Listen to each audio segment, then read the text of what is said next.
So to walk you through the whole system in the basement, we have 3 hydro-forced air units. This is a unit for the first floor, and then the trunk lines and the return go through the entire basement area and service that. We have a boiler here. This is a 200,000 BTU boiler that serves 3 heating zones and 1 domestic hot water zone. It's oil fired, burns probably. We keep the house at 61 degrees. We burn through 6 330-gallon tanks a year, and this also provides domestic hot water for the summertime. So, or year-round actually. So that's the kind of the gist of it. So it uses quite a bit of oil to do this process. So here you see the heat transfer for the domestic hot water from boiler water to potable water, and then next to it you see another air handler for the second floor, and that's hydro-forced air again.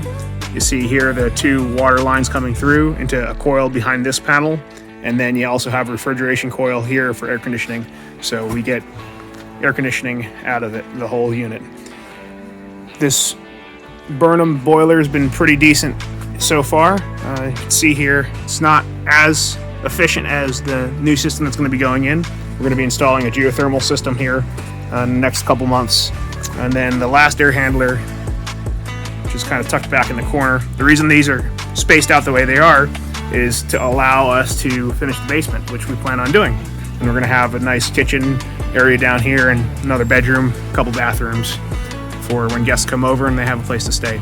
So some of this ducting is going to get reused. We're going to replace these air handlers with geothermal units. So we're going from 3 zones with 3 different units to 2 zones with, or correction, we're going to stay with 3 zones actually. We're going to have 2 units that support 4 zones. So they'll be using motorized dampers to adjust the flow of air to the different zones. We'll still have the master bedroom complex on one zone, the first floor in another zone, the second floor primary on another zone, and then the basement will be on another zone as well. But once that's finished, that's kind of the gist of it there. And here's the preparation for installing the backer board to mount the new Rinnai tankless hot water heater and tankless boiler for backup heat for the geothermal system. So we'll tie some of this video together and see what we come up with for a nice posting on YouTube. So plan on reusing this tank as a storage tank for the geothermal, so we could store hot water that's excess from the geothermal process, whether we're heating or cooling, and then use that water to preheat water going to the Rinnai so that we get the maximum capacity out of the Rinnai tankless hot water heater. So we plan on using propane to heat the water in this home primarily, and we have 2,000 gallons of propane on site for a generator and for other propane fixtures, stove and barbecue type stuff. So plenty of propane, might as well use it up for heating some hot water. So we'll take you through the rest of it here in a little bit. But you notice one other thing I want to talk about real quick. This gas line you see here is only a 1/2-inch gas line. So one of the projects in parallel with upgrading this system is to upgrade this gas line and make it to code. We're going to put a 1-inch line in that will run 2 Rinnai units. And once we get to the Rinnais, we'll split it down to 3/4, going left or right to the units. They'll be side by side. And then we're going to direct vent them with 3-inch PVC. We're using 2-inch PVC initially, and then we're going to open it up to 3 inches as it goes into a common trunk to allow us to vent both units out the same vent path. So look forward to this project, and hopefully you'll follow us along as we progress through the install. It's going to take a couple days, considering my work schedule is keeping me from doing it full time throughout the day. I'm going to take you through a quick walk around of the replacement of this boiler tank heater. So we have a circulating zone here that covers that tank to make hot water, domestic hot water for this home. We're going to be replacing it with a Rinnai RUR 199 propane version. And if you take a look here, the unit is ready to get installed. We're waiting for one other component to come in. It's a boiler only Renai, and that's going to go directly next to this RUR 199, and that's going to provide backup heat for the new geothermal install that will be happening here in a couple months. So to this side, on this wall, the RUR 199 will get installed, and we'll tie in the plumbing from this tank into that hot water heater, tankless hot water heater. One nice feature, we're actually going to install a mixing valve into this tank and use this tank as a buffer, in essence, to preheat the water going into the RUR 199, which is that unit there. Well, the reason we're going to do that is because we want to have 78 degree or 80 degree water coming from this tank into the RUR 199, and that'll give us about 11 gallons per minute continuous flow to the fixtures in this home. There are 6 or 7 showers. This is a pretty large house. In this, let's see, there are 3 showers upstairs, 1 shower downstairs, 4, and then we're going to add another shower to the basement, will be 5. So that's 5 showers, and then if you want to do a little laundry or 2 and run the dishwasher, you've got 6 or 7 components basically pulling 2 gallons a minute. So 11 gallons a minute is really what we're shooting for. Preheat the water in this tank. The initial way that we're going to preheat this water is going to be with the geothermal. So basically any extra geothermal heat will get dumped to this tank via these lines. So we're going to reuse this tank. Right now, this tank is heating the water with boiler water, so it's 180 degree water or 200 degree water that circulates through to heat the water for the home. We're going to use it as a preheat tank and a storage tank for the extra geothermal heat, and then put a mixing valve on these lines out. So we'll have constant 80 degree water leaving this tank going to that unit, allowing us to get the full flow. And then directly next to it will be a 120,000 BTU backup heat source, and that'll be sufficient to run 3 zones. So we'll have hot water coil backup heaters in the forced air system. So these air handlers are going to get changed out to single unit geothermal units. I think it's going to be by, actually I don't remember the company that we're going to be using top of my head, so I'll come back to that. The third zone I talked about is actually going to go through these PEX lines here to a hydro unit in the garage. So when all is said and done, we'll have a tank for preheating water for the RUR 199, and then we'll have a boiler that'll do backup heat for the 2 air handler geothermal units, and then primary heat for the garage. Today we're going to be installing a 50-gallon A.O. Smith heat pump style hot water heater. Had this delivered a couple days ago. I'm just going to give you a couple specs on it. It's got a 10-year warranty, 63 inches tall, 22 inches wide. It'll produce 66 gallons of hot water the first hour, and it'll only cost you about $113 to run. In this house, it's actually a solar array on the roof, and it'll probably cost the homeowner about nothing to run this thing. So expect to get some cooling efficiency in the basement here, and some preheating of water to go with this kind of fancy install. They have this mixing valve, the black there with the gray cap, mixing valve that's going to take cold water in the heat pump hot water heater and then put out hot water. And then the white line with the check valve supplies another tankless array of hot water heaters. The red line to the right is a bypass line in the event that you wanted to just use the heat pump hot water heater to feed the house in an emergency, or if the tankless was down for some reason, you could do that in this setup. So the white line goes to supply 2 Renai 199,000 BTU propane units. This system here takes the white or the preheated water from the heat pump hot water heater into the bottom of this storage tank. It's a 45-gallon storage tank. Supplies water and then uses a circulator pump to pull water via an aquastat triggering the actuation of the circulator pump to force water through the 2 Renai units. And then the hot water from the Renai units gets pumped back into the tank, holding tank, towards the top, and via the side connection here. And then you'll see on the very top, This connection is the hot water line going to the house, and you can see that white valve in this shot is the bypass line in the event that you wanted to bypass the tank altogether. So then that hot water feeds the supply to the house. So with this setup, the homeowner could get continuous hot water. They have 5 bathrooms and uses quite a bit of hot water on a daily basis. So you can see here, these units are about $480 a year to run.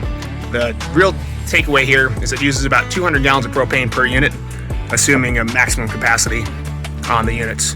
So when you're figuring how much it's actually going to cost, you're going to figure 200 gallons of propane per unit. So 400 gallons of propane, you could probably get propane for $1.75, I think, a gallon now. It might actually be cheaper than that in today's times. So we'll go more in detail on the Radai install, but just wanted to give you a pre-look of what the setup looks like before and the real takeaway of this A.O. Smith hot water heater.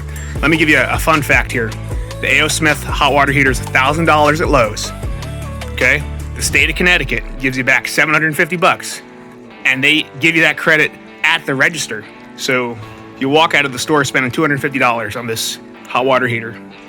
And if you wanted to put a dehumidifier in a space, you'd probably spend $299 for that dehumidifier. This thing acts as a dehumidifier to pull heat out of the air and cool the space that it's in. So remember to ensure you have enough capacity in the room to run this unit, and you should be all set. So the installation's pretty simple, but we'll probably not going to go through that through the video, but I'll show you the lines of the connection after the fact, because I don't actually have somebody else here to help me record this. So just wanted to take another quick video and shot of this. So this unit I just unboxed, it actually came with some insulation, which is different than I've seen on any other hot water heater, specifically A.O. Smith. I've purchased the 80-gallon model, the same unit, and it did not come with that. And this unit also came with the drain line for the condensate. There's also an overflow line here that you would connect up, so I'll put that in as well. But I thought that was kind of nice that they included that fitting and a little bit of Tygon tubing to go down. So two things that was unexpected for the install today. All right, and then here's the one actual look at the energy tag, $113 a year estimate. That's assuming about 1,200 kilowatt hours a year to run this. Actually, no, take that back, 942. I'm not reading this correctly. Yeah, you see there, the bottom line, 942 kilowatt hours estimated per year. So it shouldn't be too expensive to run, and we'll get this thing going.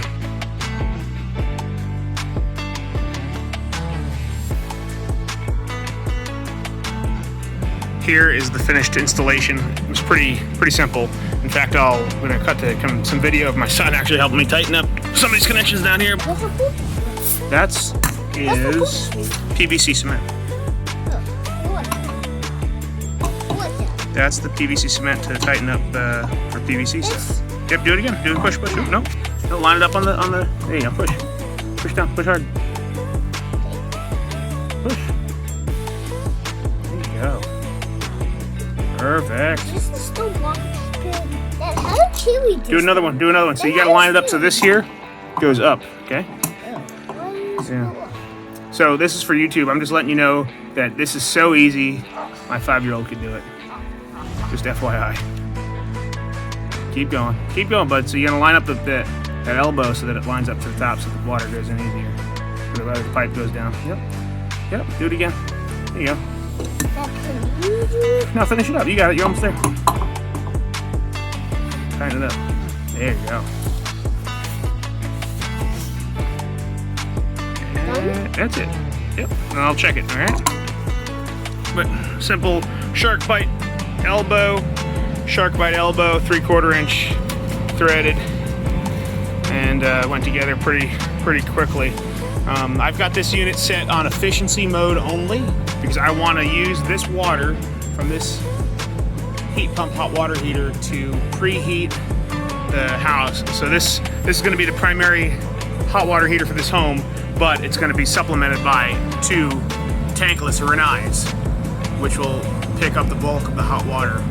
The hot water leaving this heat pump hot water heater will go to this mixing valve, and then that mixing valve is going to be sending about 100-degree water to here.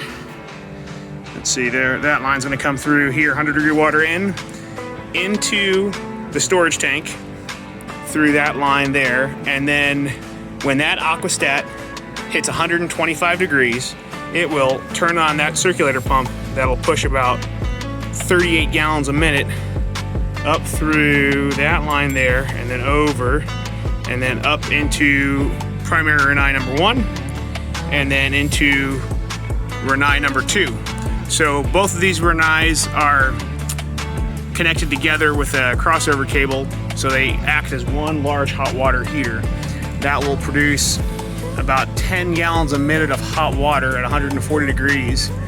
That will get sent back to the storage tank through the middle connection on this old Boilermate tank, and then hot water to that home is going to come out this top line here, and then of course there's a bypass valve, but that's shut so that we can not bypass the storage tank, and then that'll go to the home for domestic hot water. So the thing that this system has the capacity to give large volumes of hot water quickly and then sustain large flow rates of hot water. The reason why we run the cold water supply line into this tank is to prevent the pressure loss that is felt by putting water through the tankless hot water heater. You get about 50 pounds of drop in pressure per tankless hot water heater at maximum flow rate. So if you're pushing 10 gallons a minute through the Renai, you're gonna need to have 50 pounds of pressure expected loss from that flow rate. So if you have only a 50-pound supply pressure, you're not gonna get any pressure or any flow through the Renai. So that's why the circulator pump, the large circulator pump, is a critical component in the system. So whenever you turn on the hot water faucet and you have a demand for hot water, the supply pressure for the hot water is the same as the supply pressure for the cold water, which comes from the well pump in this home. Some homes you might need to put a booster pump on to get the supply pressure up. In fact, this home, it has a lower water pressure when you're drawing at 2 or 3 showers. So that next upgrade here is probably going to be to adjust the well system so that you could have a better water pressure. And then here's the last little bit here, condensate pump for this tankless, or correction, for the heat pump hot water heater. And that's about it. So you can hear it running in the background. I'll try to get a little bit closer, maybe you can hear. But it's not too loud, and it's gonna be ideal for this basement to keep it cool in the summertime and then make sure there's no humidity down here in the wintertime. So if you have any questions, please put comments below, and if you like this type of content, like and subscribe for more hot water heater installations. Upcoming, I have a Renai walkthrough in a new home, actually in Virginia, where they put a system in with this really fancy drain pan setup. So I'll walk you through that here probably in a couple days, next time I'm in the Virginia area. All right, until next time, Rad Inc. Construction.